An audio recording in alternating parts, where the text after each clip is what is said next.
Hello, everyone. Thank you so much for having me. I wish that I could be with you there in person. My name is Jeffrey Dick. I'm an assistant professor of chemistry at the University of North Carolina at Chapel Hill. And I collaborate a lot with some folks at Altai State University, and it's been my pleasure to teach a class there as well on applications of nanotechnology to biology. So I'll be telling you a little bit about what my group does and some of the questions that we think about. The title of my talk usually is Droplet Like It's Hot, How Chemistry Changes in Tiny Volumes. So we're really very interested in chemistry in confined spaces or tiny volumes. And I'll get into that in a second.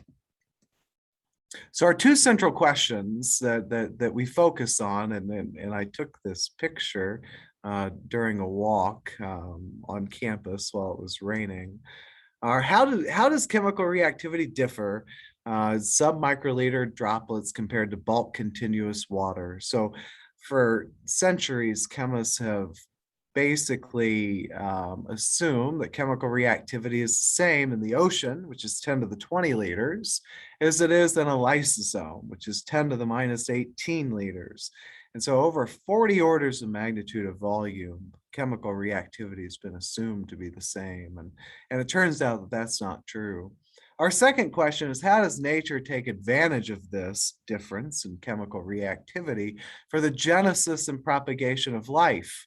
For instance, a single cell is likely the size that it is for a reason. A lysosome is the size it is for a reason, to drive chemical reactions. And of course, nature knows this. And as usual, we're playing catch up with nature. So my group focuses on these two parallel questions. To address the first question about how reactivity changes in small volumes, we trap chemimal reactions in water nanodroplets, and we can study using electrochemistry the reactivity of within those water nanodroplets and very robustly quantify the kinetics. We also make micro nanosensors for various metabolites within single cells. We can stick our nanoelectrodes into a phospholipid bilayer membrane, and we can measure the reactivity of single mitochondria. And we can also observe the effects of toxicants on the cells. So we look at emerging micropollutants. And my graduate student, Kate Vanoy, did this artwork. And so we study single things one at a time. And so we study single cells one at a time like this, or single mitochondria one at a time, or single droplets one at a time. And so why do we do that? And to answer that, I'll give a little bit of a metaphor. So I want you to imagine you've never heard of fireflies. I think the Russian word for firefly is svetlichok. And so I hope that you've all seen fireflies before. And the firefly, of course, will light up and then it blinks off. But I want you to imagine you've never heard of fireflies, and a colleague asked you a favor. She places varying amounts of fireflies into 3 large jars. I want you to think of a jar like this, but on the size scale of a jar like this, the world's largest whiskey bottle, course, in the Czech Republic. And she asks you to come to some general conclusion about the light generated by a firefly.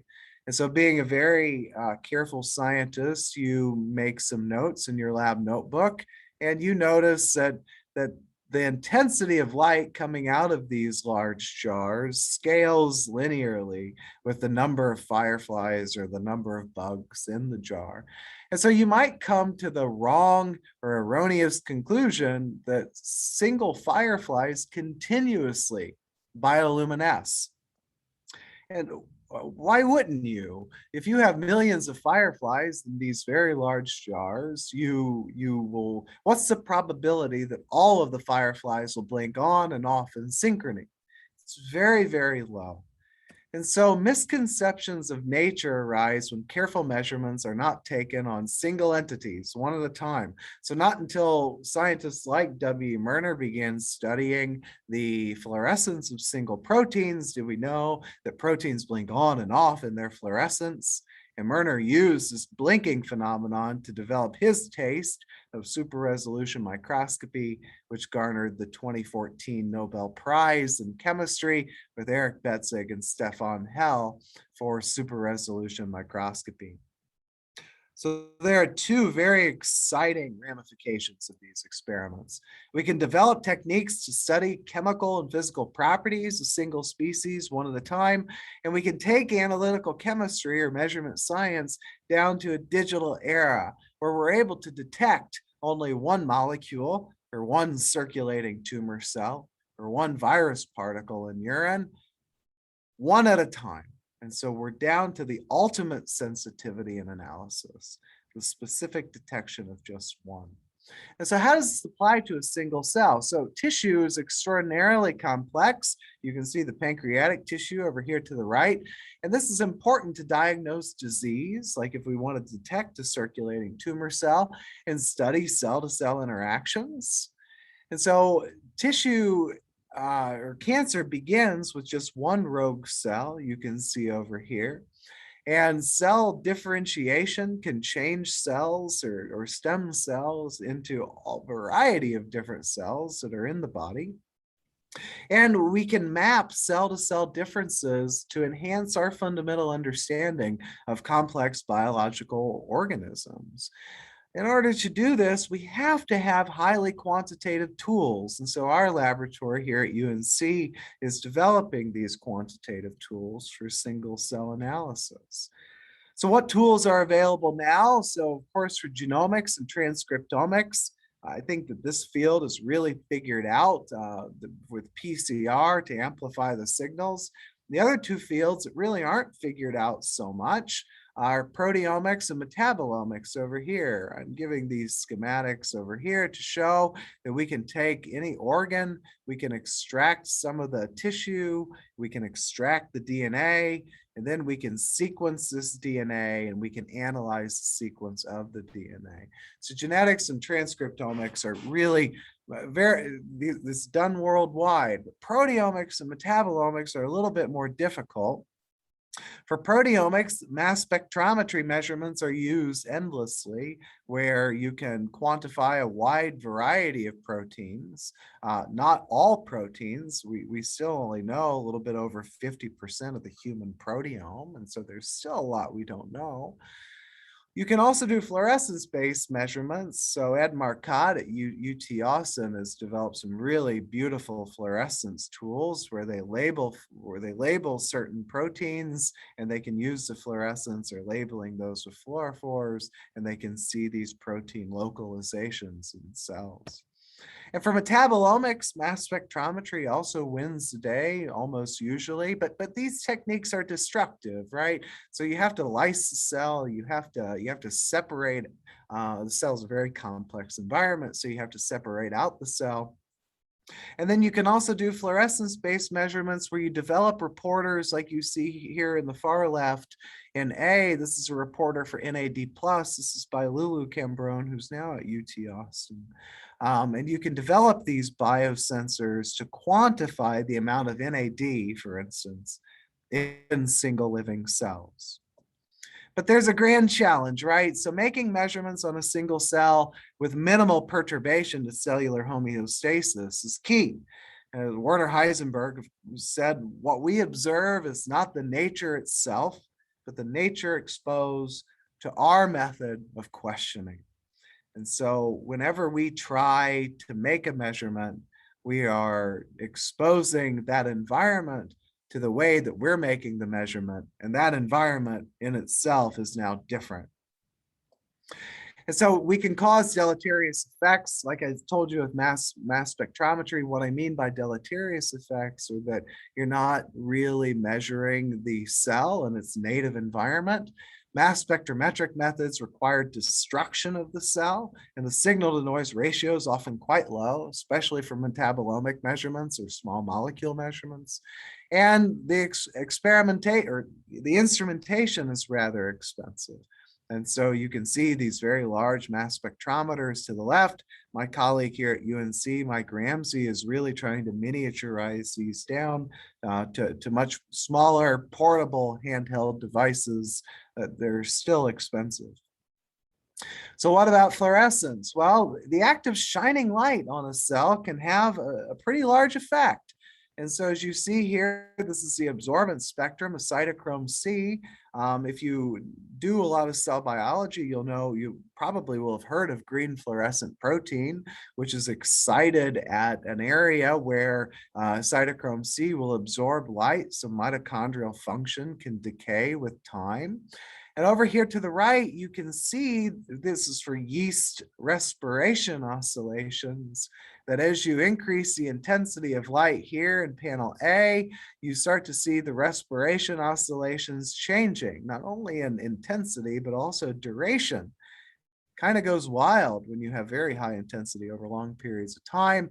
And they find that red light, which is the lowest energy light, doesn't have much of an effect on metabolism, but blue and green light do have an effect on metabolism. And so all of this to say that shining light on cells does perturb the homeostasis. And of course, if you lyse them open to do mass spectrometric analyses, it also will change or perturb the homeostasis. So other analytical techniques, I'm an electrochemist, so my group we make very inexpensive instrumentation that's less than $50 US dollars. And you can make very high bandwidth measurements. You can get high signal to noise ratios with these. Working with Andrei Shapoval at Altai State, we're thinking about things like multiplex arrays of electrodes to detect lots of different biorecognition elements to help us diagnose cancer, or help us diagnose infection at the earliest onset of the disease. And so I'll end kind of with some of our ongoing collaborations, things that I'm really excited about. So with Andrei Shapoval, we've been able to do some really nice science. We've also been able to work with some students in the class that I taught, Andrei and Nastya, who were co-authors on a couple of papers that came out of these collaborations. Andrei has also helped us a lot with some of the experiments we're doing in multi-phase environments. The results of this were published in Langmuir in all of these papers were published in 2021. We had a lot of fun working with everyone over there, and I look forward to many more collaborations as time goes on. And finally, I'll end with the acknowledgements. So I have to acknowledge my wonderful group here at UNC Chapel Hill. That's this fun group of people up here in the upper right. All of them have really made this job worth doing. And their names are listed over here, as well as some alumni. Our collaborators, Caleb Hill at Wyoming and Christophe Renault at CNRS. The work that we do could not be done without these collaborators. Collaborators, like I said back here at Altai State University as well, are essential to the progress of our research program. I also need to acknowledge all of my funding agencies, the National Science Foundation, National Institutes of Health, Department of Defense, in particular the Army Corps of Engineers, Department of Energy, Department of Justice, Petroleum Research Fund, the Sloan Foundation, and the University of North Carolina for startup funds that have supported all the science that we do. And so I thank you all for the time that you've given me today. I hope that you can all continue to pursue your scientific endeavors. I think science is a really, really beautiful thing because, and I'll go to my thank you slide. Science is a really beautiful thing because we get to be on the frontier of new human knowledge. and we get to discover brand new things about nature, and we get to communicate those things with our colleagues all around the world.